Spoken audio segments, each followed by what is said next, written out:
پنجشنبه سوم دکبر 2020 سال است و شما آخرین تحولات امروزه تاجیکستان و جهان را در نشر نوبتی برنامه اطلاعاتی خبرهای روز مستقیما روی موج رادیوی موجر میشنوید. سلام. خبرهای این ساعت را از شهر سنت پتربورگ شروع میکنیم. نماینده شرکت هواپیمایی وطنی تاجیک در شهر سنت پتربورگ روسیه از شرایط کرونا ویروس درگذشت. اطلاع می‌دهد از پلیس با استناد به مرکز مطبوعات شرکت. متاسفانه کارمند ما قیامالدین سعیدوف صبح امروز 3 دکبر در سنت پتربورگ درگذشت. او را چند روز قبل در بیمارخانه بستری کردند. آورده شده است در خبر از قول نماینده دفتر مطبوعات شرکت هواپیمایی تاجیک ایر. در شرکت هواپیمایی قید کردند که مرحوم قیامالدین سعیدوف 13 سال نماینده شرکت تاجیک ایر در شهر سنت پتربورگ بود. قیامالدین سعیدوف بهترین کارمند شرکت هواپیمایی در سالهای 2013-2014 شناخته شده بود. علاوه می‌گردد در خبر. قیامالدین سعیدوف سال 1969 در دهه 46 شهر وحدت تولد شده است. از سالهای 90 تا این جانب مرحوم در روسیه اساساً در شهر سنت پتربورگ کار و زندگی می‌کرد.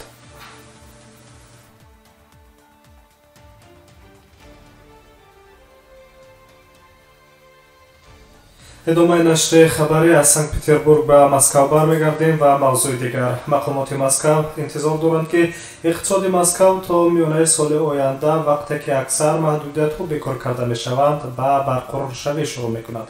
چنین احتمالیت‌ها را معاون شهردار مسکو ولادیمیر یفیموف بیان داشت.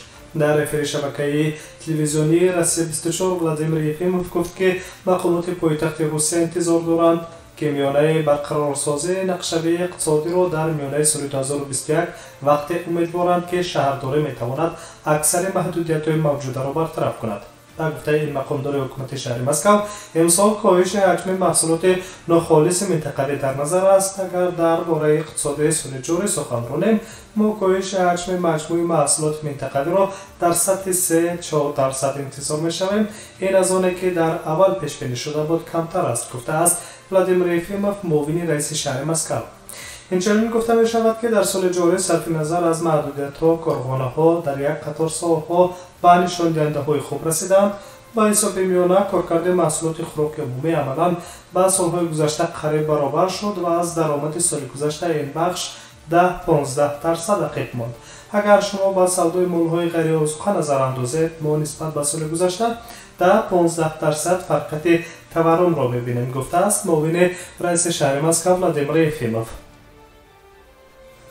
همزمان ولادیمیر یفیموف قید کرده است که چاره‌های محدود کننده در جای‌های جمعیتی داخل نقلیات مسافربر و مرکزهای سودا باقی خواهند ماند. ساکنان و مهمانان مسکو باید برای استفاده نقاب و دستپوش را تا به اعتدال آمدن وضع اپیدمیولوژی قطعاً رعایت نمایند، تاکید داشته است ولادیمیر یفیموف معاون رئیس شهر مسکو.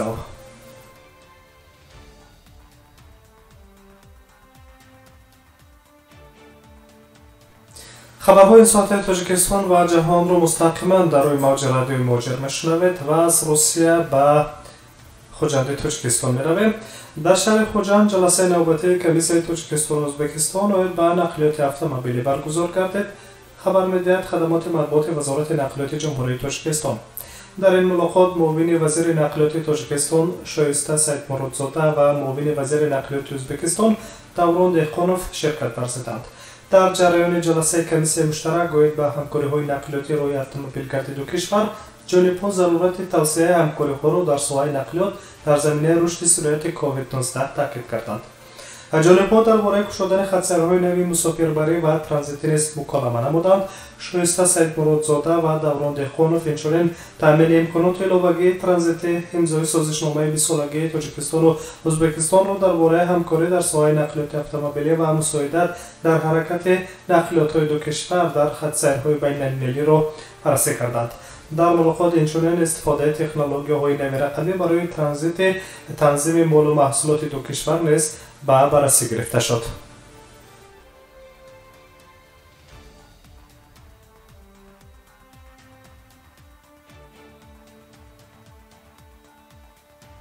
ادامه خبرهای روز رو مستقیما روی موج رادیوی مهاجر میشنوید و به مسکو برمیگردیم. مقامات میخواهند تحصیل را در اساس زمینه ورود دانشجویان خارجی به روسیه اجازه دهند.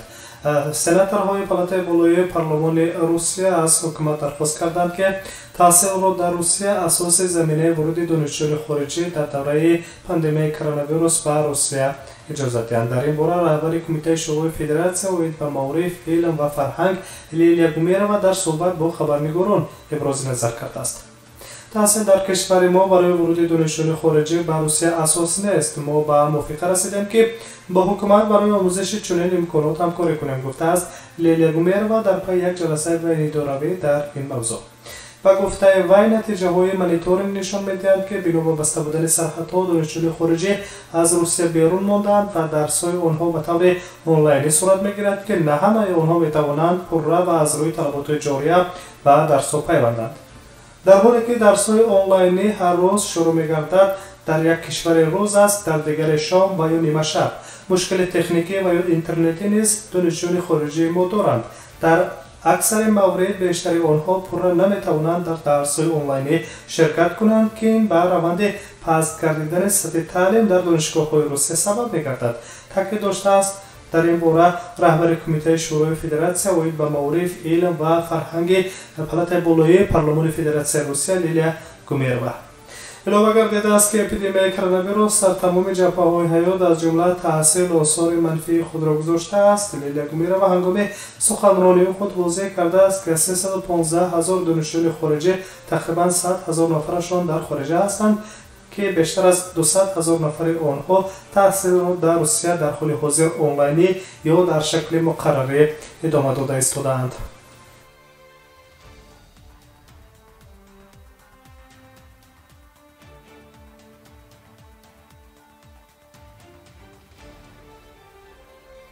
شما خبرهای این ساعت را مستقیما در روی موج رادیوی مهاجر میشنوید. تحولات تاجیکستان و جهان است و از روسیه به تاجیکستان باز می‌رویم.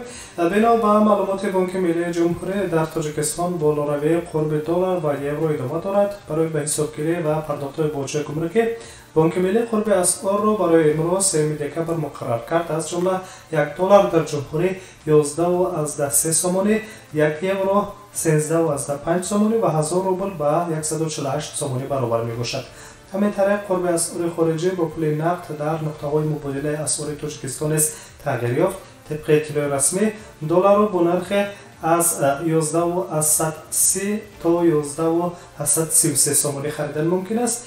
خرید یورو از 13.60 تا 13.62 سومانی ارزش دارد. برای خرید 1000 روبل از 148.10 تا 149.14 سومانی پرداخت کردن ممکن است. همزمان بانک اسقاط اسعار روسیه را با قرب از 145.5 تا 151 سومانی پیشنهاد میکند. سپتامبر این بانک از 149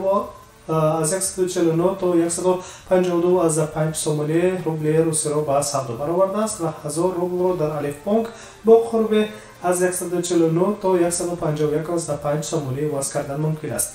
در همین حال بانک ملی تاجیکستان هشدار می‌دهد که همگونه عملیات مبادله بیرون از بانک‌ها، فیلیال‌ها، مرکزهای خدمت رسانی بانکی، نقطه انتقال پولی، بانکمات‌ها و ترمینال‌ها منع است. برای ویران کردن این طلبات قانون شهروندان را به جوابگیری مأموری و جنایتی کشیدن ممکن است.